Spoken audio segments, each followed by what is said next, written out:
pessoal, e chegou o nosso grande dia, né, professor Almeida? Exatamente, Sabrina. E olha só, você viu lá, né, os conteúdos, né, da unidade 1, depois da unidade 2, enfim. Porém, agora, nós estamos aqui de volta para relembrar tudo aquilo visando o seu desempenho na sua avaliação, não é isso, professor? É isso aí. Vamos lá revisar para você ter uma ótima avaliação.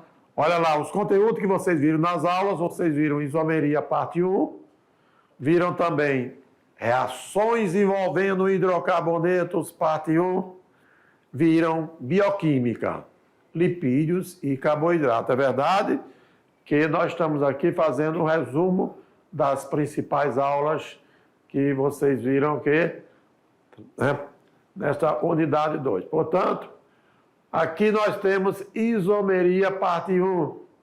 Ela envolve o quê? A isomeria plana. E na isomeria plana, vamos primeiro verificar o conceito de isomeria. Iso. O termo isomeria é derivado do grego, que significa partes iguais, isto é, iso, iguais, e mero, parte, né?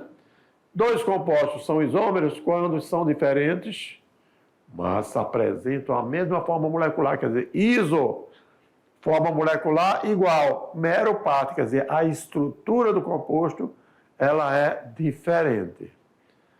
E o estudo da isomeria compreende a isomeria plana e a isomeria espacial. Portanto, nós estamos falando aqui da isomeria plana. Dentro da isomeria plana, vocês viram o seguinte, isomeria de posição. Por que posição? Primeiro, os dois compostos apresentam a mesma forma molecular e são diferentes quanto à posição da hidroxila. Quer dizer, eu tenho dois compostos que pertencem à função álcool, mas são compostos diferentes quanto à estrutura. Porém, a forma molecular sendo a mesma, mudando a posição da hidroxila, nós temos isomeria de posição. Isomeria de compensação ou metameria continua sendo isomeria de posição, só que aqui é muito específico, tá? Geralmente, ela acontece na função éter. É a isomeria na qual os isômeros pertencem à mesma função, apresentam o mesmo tipo de cadeia carbônica, mas são diferentes quanto à posição de quem? Do heteroátomo. Então, que heteroátomo é esse? O átomo de oxigênio, que é diferente de carbono e está entre dois carbonos. Portanto, olha só, eu tenho dois éteres de estrutura diferente, por causa da posição do oxigênio, porém a forma molecular é a mesma, olha lá. A forma molecular, C4H10O. Ainda assim, olha aí, só relembrando, foi a posição do oxigênio ou do heteroátomo que mudou. Isomeria de cadeia. Ah, tá legal. Cadeia aberta, cadeia fechada, cadeia ramificada, cadeia normal, tudo bem. É quando dois compostos orgânicos apresentam a mesma forma molecular, pertencem à mesma função orgânica, mas se diferenciam quanto à cadeia principal. Então, entre aqui nós temos a isomeria com a cadeia aberta, normal, quer dizer, não ramificada, e uma cadeia ramificada, tá vendo? Pode observar que os dois apresentam a mesma forma molecular C4H10. Porém, uma é cadeia aberta normal, a outra é cadeia aberta ramificada. E na sequência, olha só, isomeria de função. Então, isomeria você já viu, hein? Tem que apresentar a mesma forma molecular e a estrutura diferente. Se é isomeria de função, então, olha aí, é quando os compostos orgânicos apresentam a mesma forma molecular, porém pertencem a funções diferentes. E nós temos aqui, comparando um composto que pertence à função álcool e outro que pertence à função éter, olha aí, o álcool e éter, ambos têm a mesma forma molecular, porém, a estrutura do composto é diferente, porque eles apresentam funções diferentes. E aí? Isomeria dinâmica.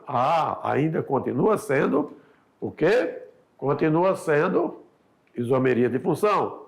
É um caso particular, no qual os isômeros eles coexistem em equilíbrio. Quer dizer, ora você tem um fenol, um enol, o enol, tá bom? Olha aqui, ó, a hidroxila ligada diretamente ao carbono insaturado por dupla ligação, e você tem aqui, olha, um grupo aldeído.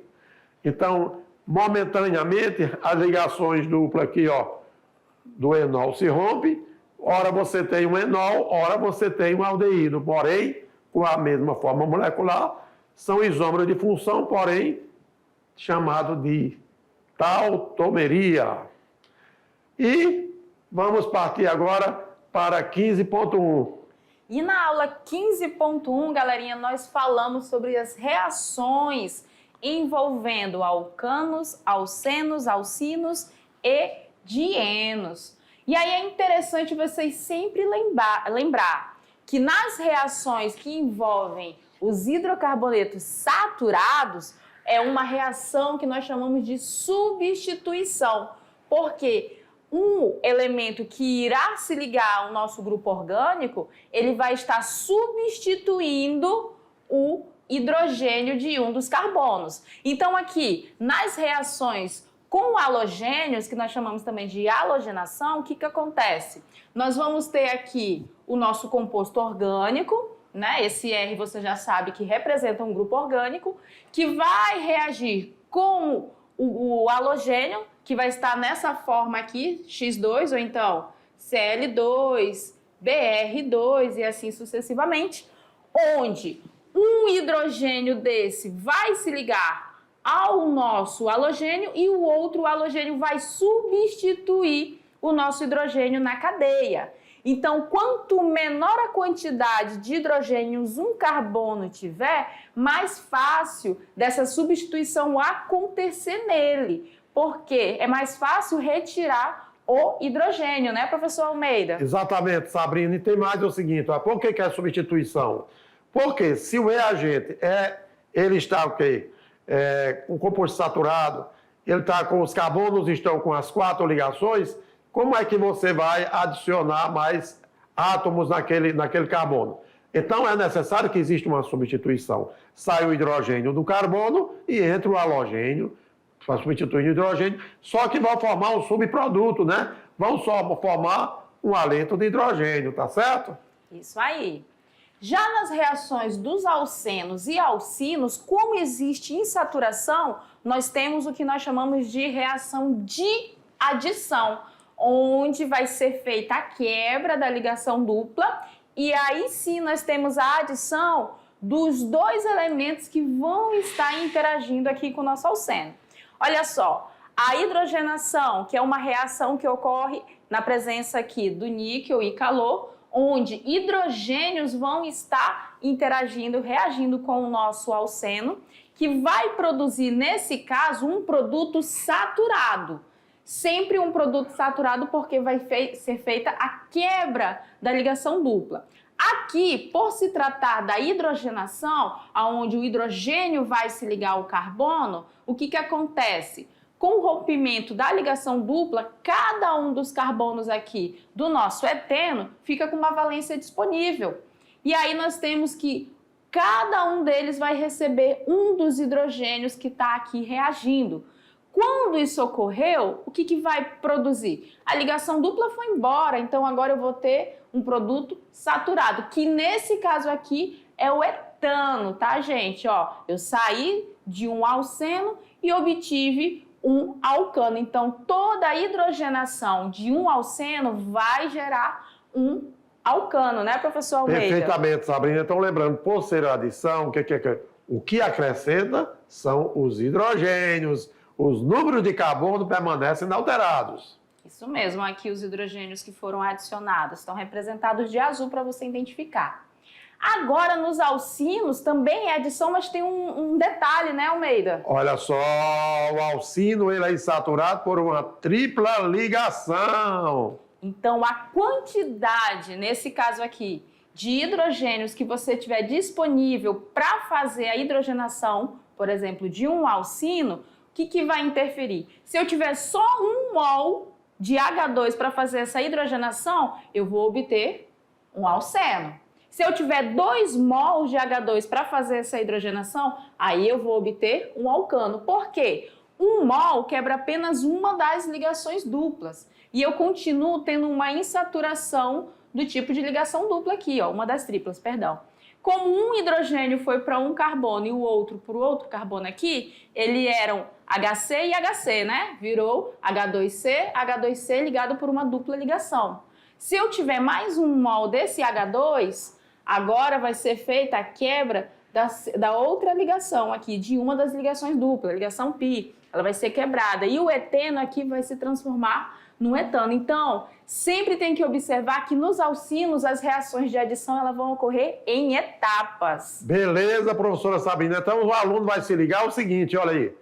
Quando era o alceno que tinha 2 ligações, então uma ligação ia ser rompida porque entrava 2 hidrogênios. A partir do momento que você tem o etino com 3 ligações, vai ter que quebrar 2 ligações. Portanto, a necessidade de 2 mols de hidrogênio. H2 quebra uma ligação, H2 quebra outra. Mas isso acontece sequenciadamente, não acontece de uma vez, tudo bem?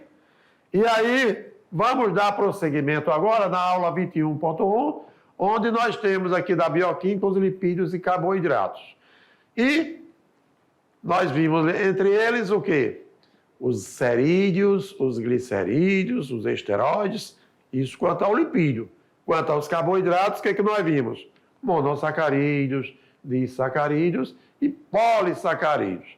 Na sequência, olha aí, só para a gente ver, que são lipídios mesmo? Esses lipídios são identificados como gorduras, são moléculas orgânicas que geradas a partir da reação de ácidos graxos, que são ácidos carboxílicos de cadeia longa, com álcool. Nas estruturas encontramos átomos de hidrogênio, carbono e oxigênio. Mas pode acontecer de existir naquele meio o fósforo, o nitrogênio e o enxofre.